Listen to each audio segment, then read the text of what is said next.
Okay, we back in the building. Just finished watching the verses, the locks, and Dipset.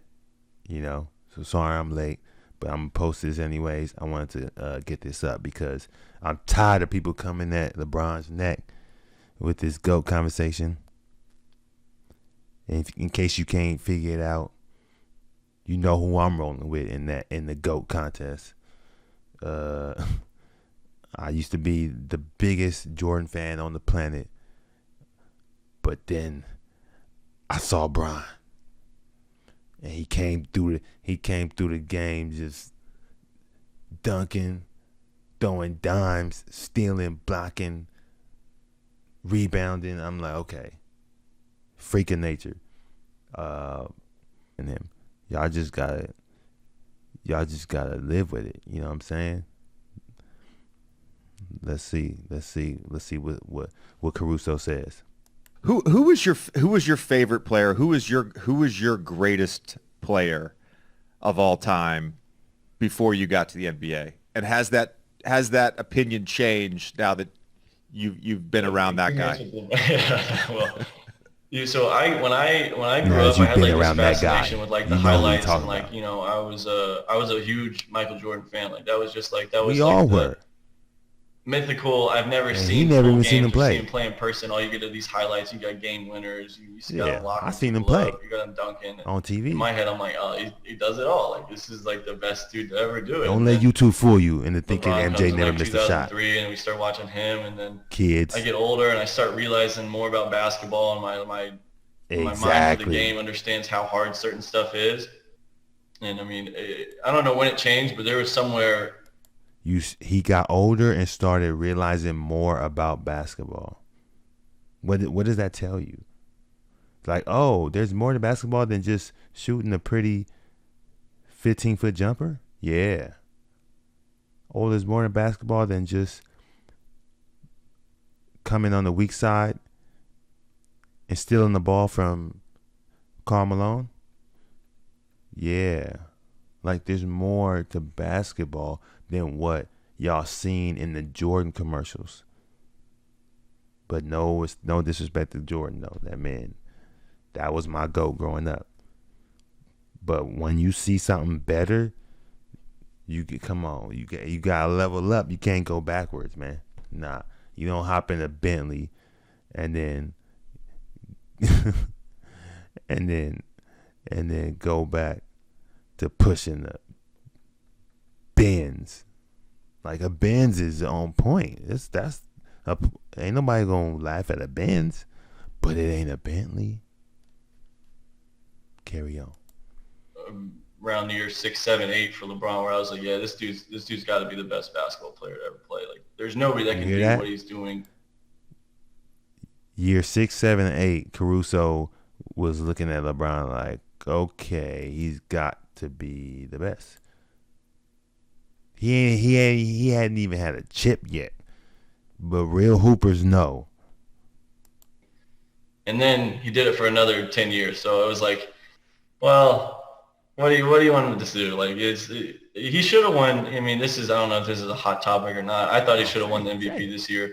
Uh, Giannis is, you know how good he is. Like, you don't have to give him a credit pedigree or whatever it is, but LeBron in year 17 doing this thing, man, and everybody his whole career telling him he couldn't win in the West. He's playing in the Exactly. Cleveland. Yada He's getting yada. free wins, yada yada, and then he does this. I don't know what else people want, man. Oh, he can't win in the West. The East is weak. Oh, he comes to the West. They're number four.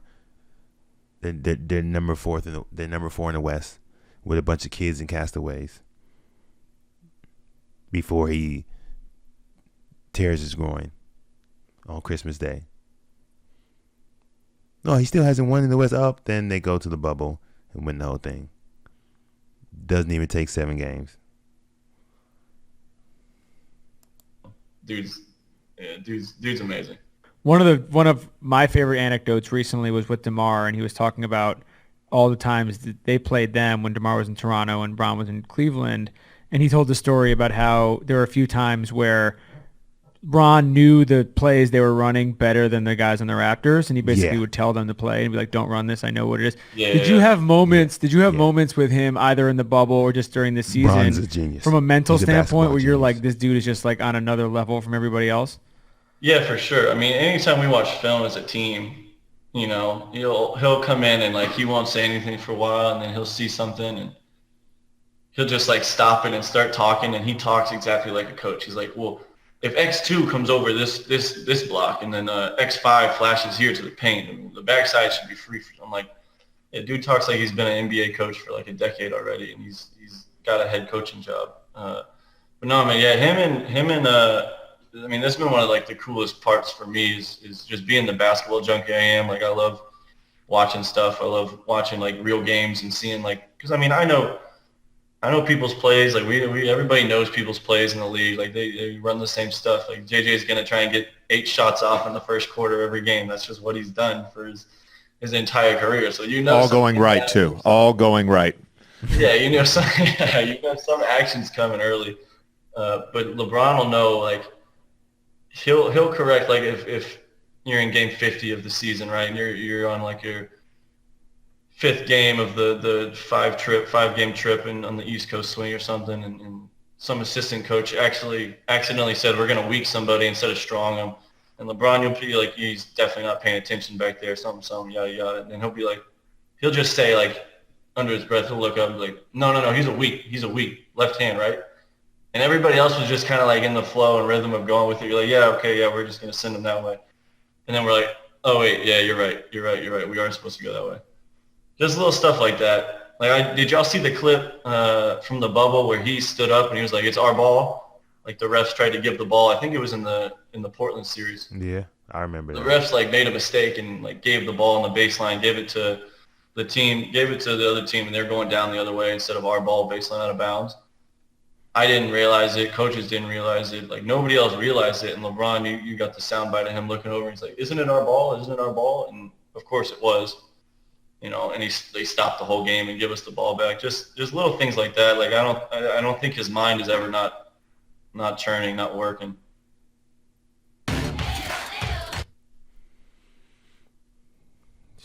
Yeah, man. I mean, clearly this man is on another level mentally. And the thing that people got to understand is this. LeBron's mental.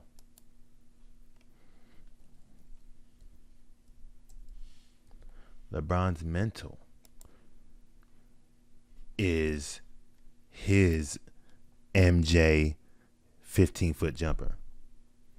That's what that is. And look, there it is. All I did was type in LeBron James, and the third video down said the same thing. It said it said why LeBron James' greatest asset is his mind. All the way to 2 on the shot clock. Marcus Morris missed a jump shot, followed it up. They got a dunk. We came back down. We ran a set for Jordan Clarkson.